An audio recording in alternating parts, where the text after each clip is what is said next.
السلام عليكم ورحمة الله وبركاته. أهلا بيكم في قناة طلباتك أوامر مع دنيا رزق. حبايب قلبي، يا رب تكونوا بصحة وخير يا رب إن شاء الله. الفيديو بتاعنا النهاردة سهل وبسيط للناس الجعانة اللي عايزة تتعشى بحاجة حلوة. بدل سندوتش الجبنة اللي بيعملوه هنعمل أكلة لذيذة وطعمة شكلها حلو وطعمها خرافة، وكمان للفطار الصبح تنفع، وكمان تنفع لللانش بوكس بتاع أولادنا في المدرسة. فكرة سهلة وبسيطة جدا، هتاخد وقت تحضير السندوتش بالظبط بس في نفس الوقت مختلفة جدا. يلا بينا نسمي الله ونصلي على الرسول ونبدأ الوصفة بتاعتنا على طول. بسم الله. هنبدأ أول فكرة معانا. هنا معايا بضاية، هرش عليها رشة من الفلفل الأسود ورشة من الملح. بالشوكة هنخفق البيضة كده أو نفكها من بعضها، والطاسة تسخن على النار. هنزل فيها بقطعة زبدة وشوية زيت أو زيت بس أو سمنة بس الموجود عندكم اشتغلوا بيه. اول ما الطاسه تسخن هنزل بالبيضه كده في قلب الطاسه، وهستنى حوالي 30 ثانيه، وبعد كده هجيب اي عيش موجود عندنا، عيش شامي، عيش بلدي، اي حاجه، هحطها كده على البيض بالشكل اللي انتوا شايفينه ده. هفضل الفها بايديا كده علشان اتاكد ان البيض استوى.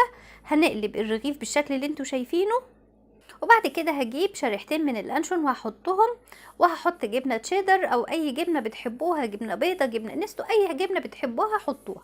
وبعد كده هبدأ اتني اطراف الرغيف بالشكل اللي انتوا شايفينه ده، وهضغط عليها كده علشان العيش يتحمص وفي نفس الوقت الجبنة تسيح جوه الرغيف. ونقلب كده على الجنبين، وافضل اضغط عليها كده بايديا لحد ما الجبنة تسيح جوه والعيش يتحمص ويقرمش من بره. كده تمام، الجبنة ساحت والرغيف قرمش. نعمل الوصفة التانية.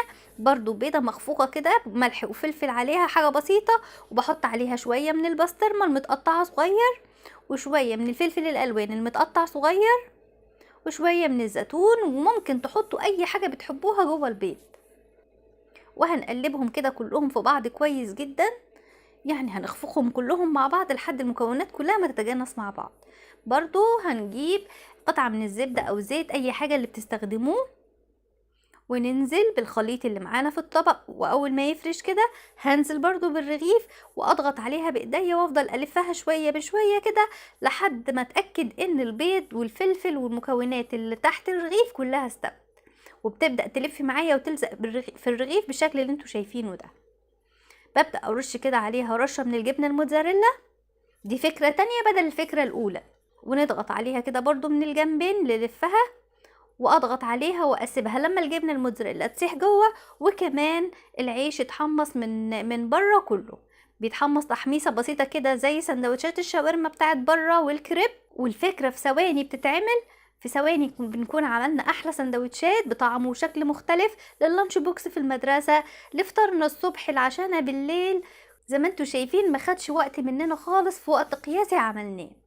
شايفين الشكل عامل ازاي؟ الجبنه سايحه جوه، حاجه تفتح النفس، حاجه تشرف ولادك في المدرسه، تشرف جوزك في الشغل، حاجه تفتح نفسكم على الفطار والعشاء. الفيديو بتاعنا خلاص خلص. اللي عجبته الافكار السريعه السهله دي يعمل لي لايك، ولو عايزين افكار زي دي كمان اكتبوا لي في التعليقات، وانا هعمل لكم افكار من دي كتير. جربوها وقولوا لي ايه رايكم في التعليقات، واشوفكم يا رب على خير الفيديو الجاي، والسلام عليكم ورحمه الله وبركاته.